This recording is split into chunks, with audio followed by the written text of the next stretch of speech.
So the first point of discussion is what is a business? And the reason this is important for me is because a lot of people think that a business is maybe a factory. Now you must have this many shops, you must have this many employees, you must, have this much money.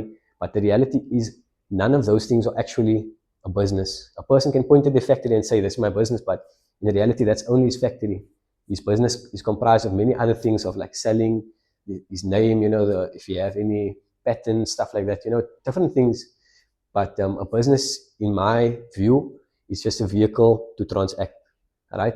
A vehicle for transactions to take place. So you can start a business by the end of this class, you can maybe have a name, and you can have an idea, and you can say, "I'm going to buy and sell computer monitors."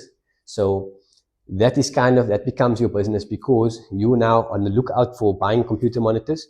You're going to buy it on Gumtree or Dubizzle, whatever, Facebook Marketplace, and you're going to start selling it. And slowly, people will know that you are into that field of business.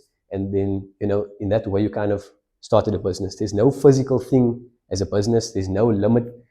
There's no minimum, how many employees you need, how much money you need, how much, physical space you need, stores, factories, whatever.